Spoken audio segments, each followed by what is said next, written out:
Thanks for joining me for today's Bible reading. It is July 22nd, Proverbs 27 to 29 from the World English Bible. Verse 1. Don't boast about tomorrow, for you don't know what a day may bring.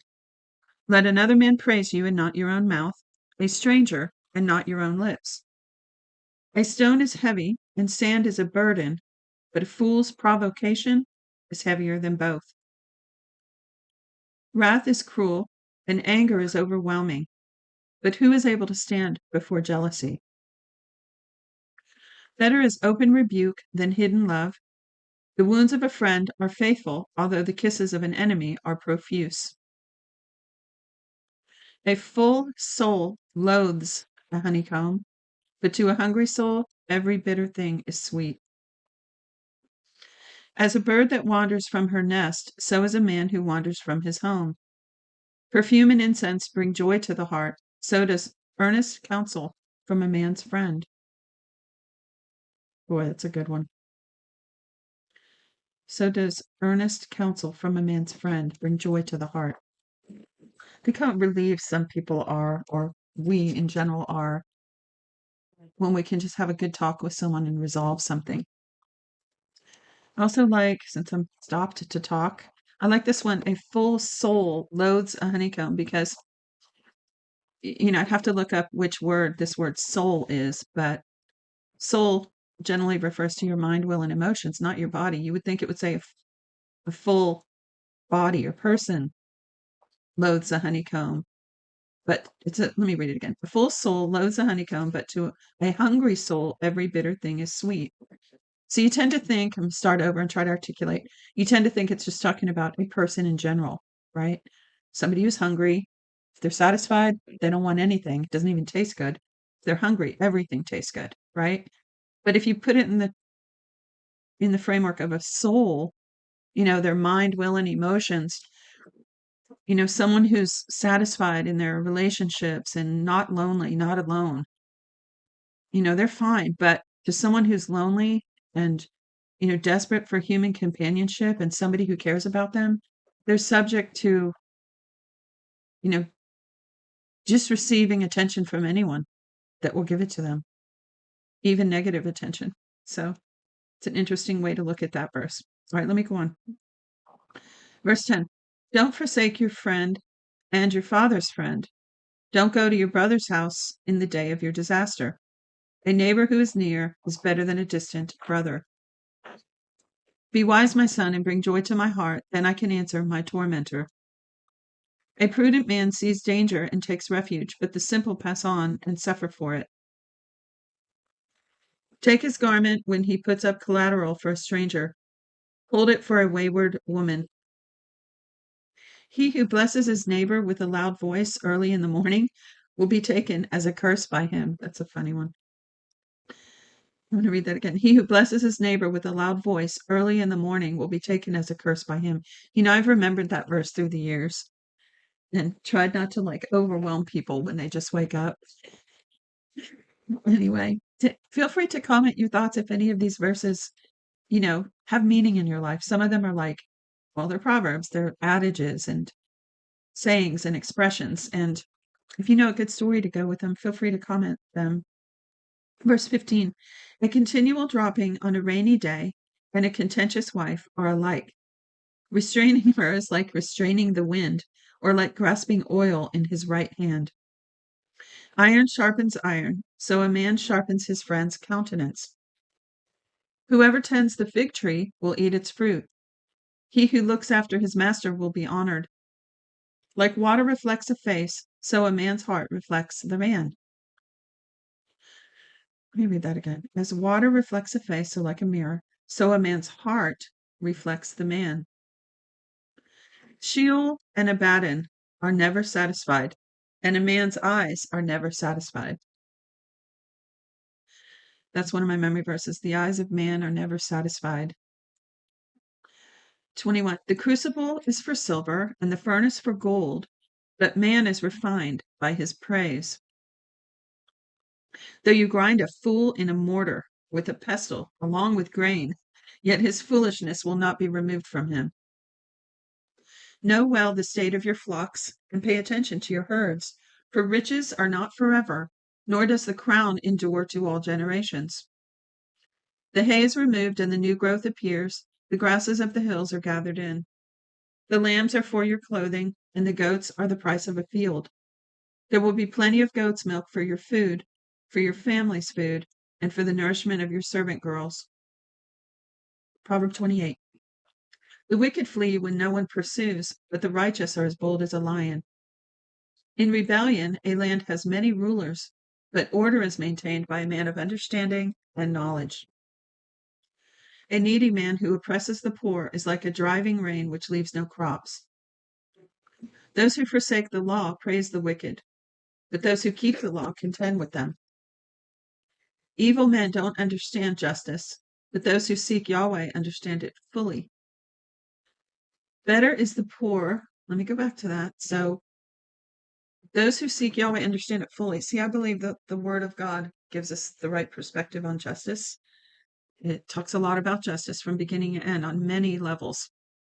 God's ultimate justice by, bringing Jesus to reverse the curse. And the other yet unfulfilled prophetic events, the end time events that will be, they're going to have their culmination in the new heaven and the new earth, but also individual justice.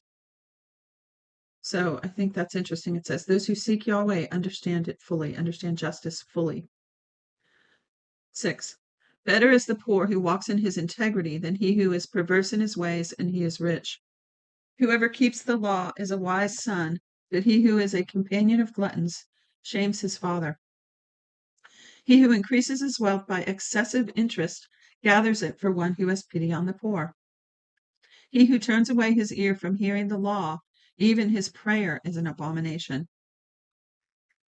Whoever causes the upright to go astray in an evil way will fall into his own trap, but the blameless will inherit good. The rich man is wise in his own eyes, but the poor has understanding. The poor who has understanding sees through him.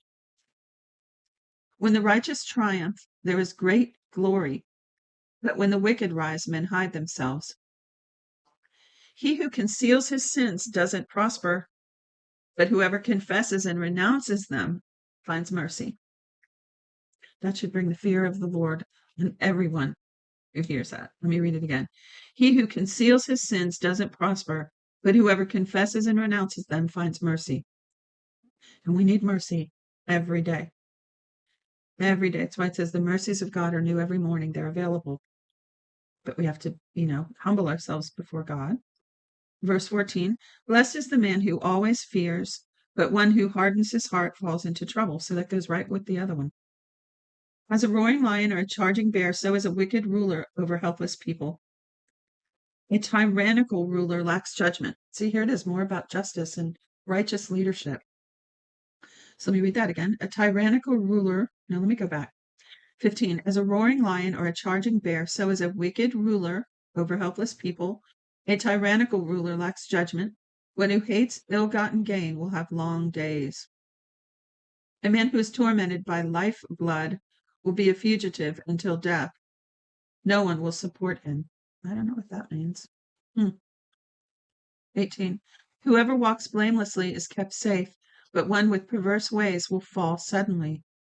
One who works his land will have an abundance of food, but one who chases fantasies will have his fill of poverty. A faithful man is rich with blessings, but one who is eager to be rich will not go unpunished. To show partiality is not good, yet a man will do wrong for a piece of bread.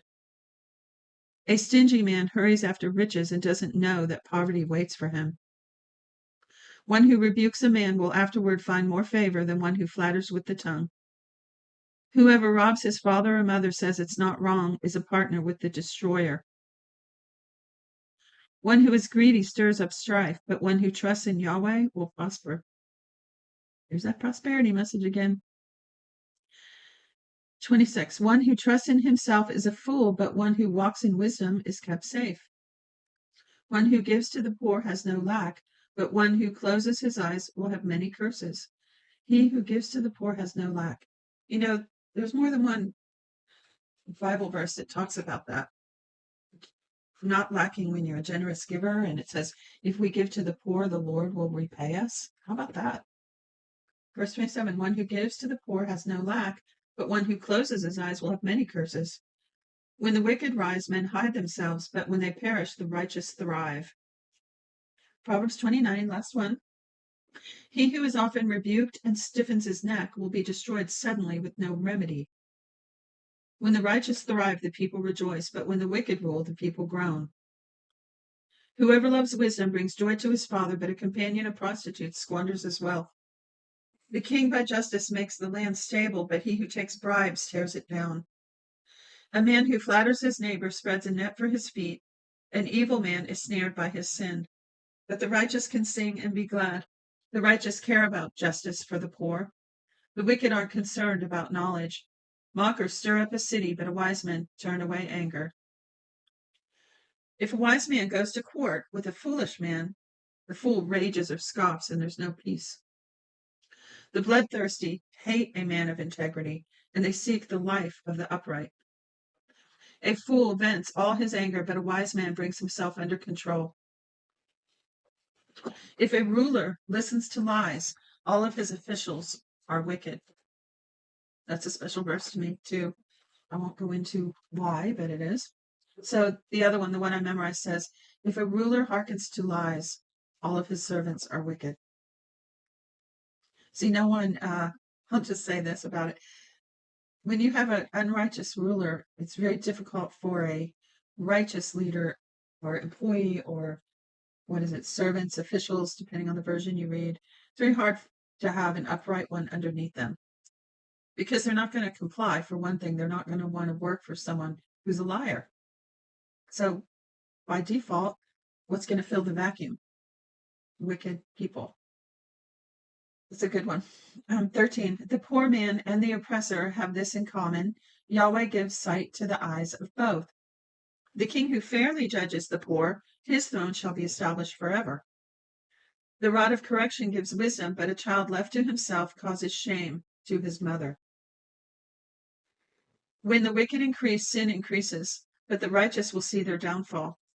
Correct your son, and he will give you peace. Yes, he will bring delight to your soul. Where there is no revelation, the people cast off restraint, but one who keeps the law is blessed. A servant can't be corrected by words, though he understands, yet he will not respond. Do you see a man who is hasty in his words? There is more help for a fool than for him. He who pampers his servant from youth will have him become a son in the end. An angry man stirs up strife, and a wrathful man abounds in sin. A man's pride brings him low, but one of lowly spirit gains honor. Whoever is an accomplice of a thief is an enemy of his own soul. He takes an oath, but dares not testify. The fear of man proves to be a snare, but whoever puts his trust in Yahweh is kept safe.